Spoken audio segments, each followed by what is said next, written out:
Good evening. Today we have a case presentation on normal pregnancy. Mrs. X, primary of age 24 years, hailing from Chennai of lower middle class Kupusami classification, booked with LMP 25th 7, EDD 15, gestational age 38 weeks 3 days. Came to OPD for regular antenatal checkup, perceiving fetal movements well, no complaints of bleeding PV, no complaints of leaking PV, and no complaints of abdominal pain. History of presenting illness. No complaints of breathlessness, no complaints of headache, blurring of vision, epigastric pain or decreased urine output. No complaints of bilateral pedal edema, no history of elevated BP. Why did you ask history of headache, blurring of vision, epigastric pain and decreased urine output? Ma'am, to find out the imminent signs and symptoms which could make a diagnosis of preeclampsia. Okay. Menstrual history, regular, 3/30, 2 pads per day, no clots. Marital history, married since 1 year, non-consanguineous marriage.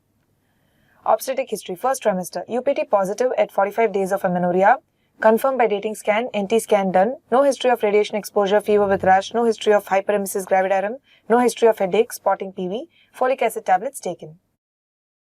Second trimester, quickening felt at 5th month, anomaly scan done, OGTT done, and it was within the normal limits. Injection TT 2 doses taken, no history of headache, complaints of blurring of vision, epigastric pain or decreased urine output, no history of burning micturition. What does it suggest, burning micturition? Patient does not have any UTI. Yeah.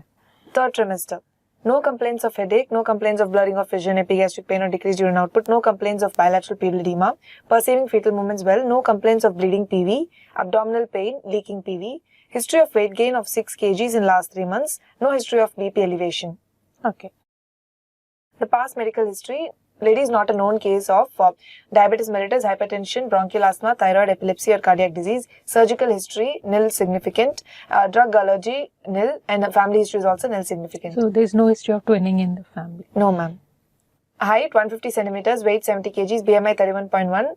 She is obese, conscious and oriented. BP, vitals are stable. On examination, afebrile, not pale. No history of bilateral pedal edema, no cyanosis, icterus and lymphadenopathy. So blood pressure is taken in which arm, left or right? Right. Right. Right arm. Yes, ma'am. Thyroid normal, spine no scoliosis normal, breast normal, CVS and RS no abnormalities, per abdomen inspection, longitudinally enlarged trigravidarum present, linea nigra present, no engorged veins and vessels, abdomen wall edema present. Palpation, symphysiofundal height 38 centimeters. First grip, broad non-ballotable mass felt. Second grip, uniform resistance felt in right, multiple knobs on left side. Third grip, hard ballotable part felt, mobile. Fourth grip, confirms first grip, not engaged. FHR heard on right spino-umbilical line, 150 beats per minute. Okay. PS cervix vagina healthy. PV cervix soft, posterior 2.5 centimeters long, os closed, vertex high up. Management. With hemoglobin 12 grams per deciliter, urine albumin nil, chest clear, patient went in labor spontaneously, intrapartum charting by partogram done, first stage propped up position, restricted IV fluid, 75 ml per hour, injection ceftriaxone 1 gram, epidural analgesia, second stage baby delivered by Ridgen's maneuver, third stage active management, 10 units of oxytocin IM to mother after delivery of fetal shoulders, control cord traction and uterine massage. So can you give me the summary of your diagnosis? This is a 24-year-old primary gravida at 38 weeks plus 3 days, of which with vertex presentation, with non-engaged head, with good fetal heart sounds. Okay. So this is a low risk case or a high risk case? This is a low risk case, ma'am. Okay. So why is this case of normal pregnancy? Ma'am, the patient does not have any high risk like GDM, gestational hypertension. Also, patient doesn't have any anemia. Everything is within the normal limits. So this is a case of normal pregnancy, ma'am. Okay. So you were not able to find out any high risk factors like Rh negative, previous LSCS or abnormal breech presentations or transverse lie. So there are no obstetrical, medical or surgical complications. That is why you call it as normal pregnancy. Okay. So what is high risk pregnancy? If there are any, if the woman has any Rh negative or GDM or gestational hypertension,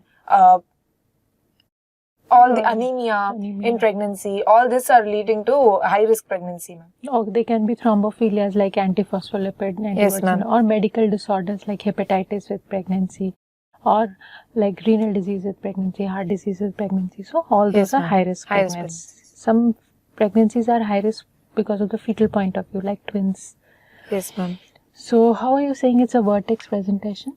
When I did the examination, I found in first pelvic grip, it was ballotable, soft and Hard. Hard, ma'am. It was hard and ballotable. Yes, ma'am. And it was And globular. also globular, and also the head was deflexed. So that's how I'm saying that it's a vertex presentation. Okay, so actually vertex presentation happens in a well-flexed head. So vertex presentation, the presenting part is between the occiput and the and the anterior fontanelle. So the part from occiput to anterior fontanelle, this is the vertex. So vertex is there in well-flexed head. If you have found a deflexed head, then it is not a vertex presentation.